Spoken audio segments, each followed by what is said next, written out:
Hello, everybody. Welcome to our micro talk on modernizing your data state with Azure SQL Managed Instance. My name is Kevin Feit. I'm a data architect with Spyglass MTG, and I'm recording this in July 2023.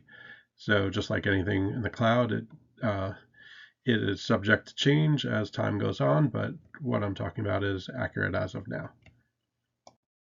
So our agenda today, we're going to cover what a managed instance is, talk about some of the benefits of it and its limitations, touch on performance, and finally, how much managed instance might cost.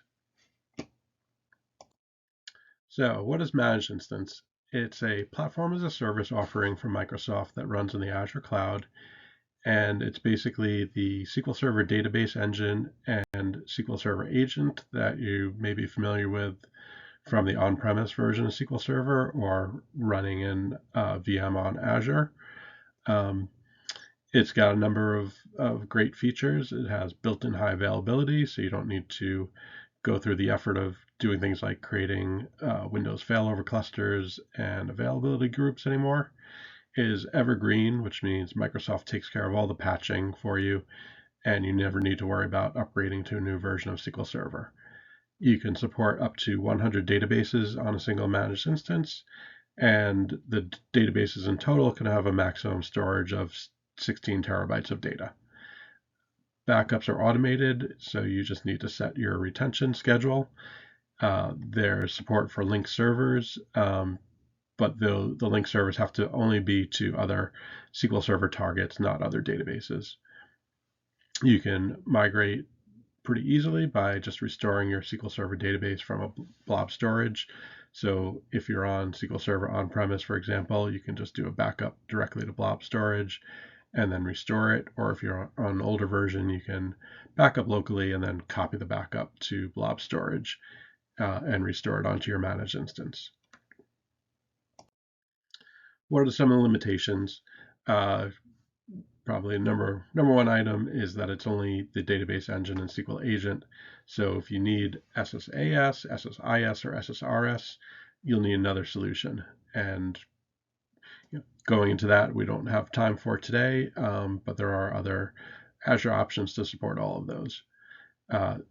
Another limitation is things that require the operating system access. There's no operating system access on managed instance, so XP command shell and extended store procedures are not supported, for example.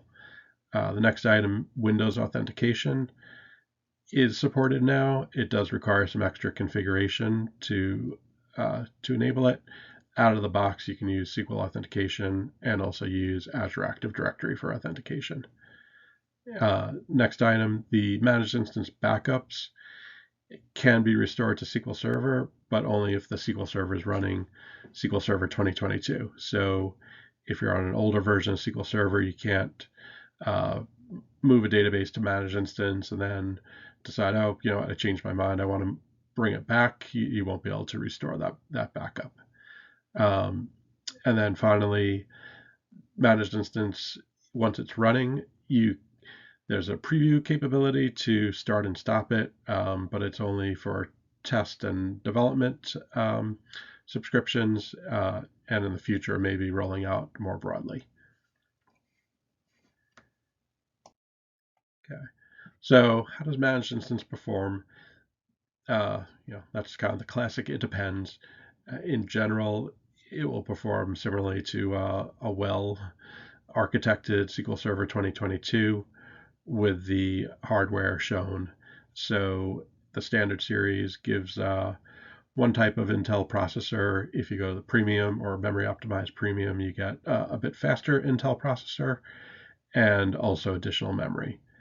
And there are tools that you can run against your current SQL Server instance that will look at the performance and gather metrics over time and then make a recommendation to identify what's going to be the best fit based on the CPU usage, memory usage, and the I/O required to support your managed instance.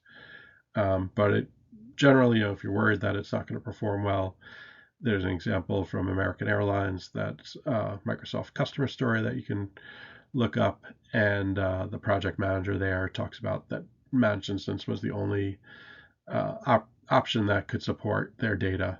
So unless you expect you're going to have a higher transaction volume than American Airlines for their customer hub, managed instance probably can't support your workload. So how much does managed instance cost?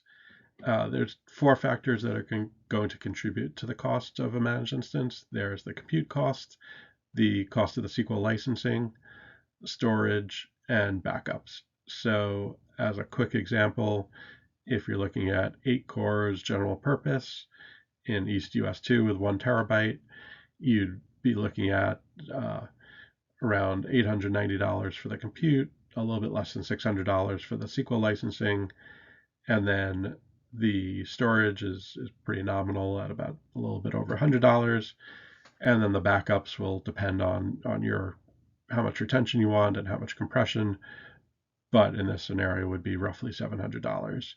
If you're looking to save some costs, you can do things like reserve the compute, which would cut the cost to $400 instead of the almost $900 that you get with pay-as-you-go. And similarly, the SQL licensing, if you purchase SQL Server licensing with software assurance, you can use the hybrid benefit to apply the license to managed instance and potentially save some cost that way. So thank you for your time today, and I hope things go well with your modernization journey, and I hope you found this helpful. Thank you.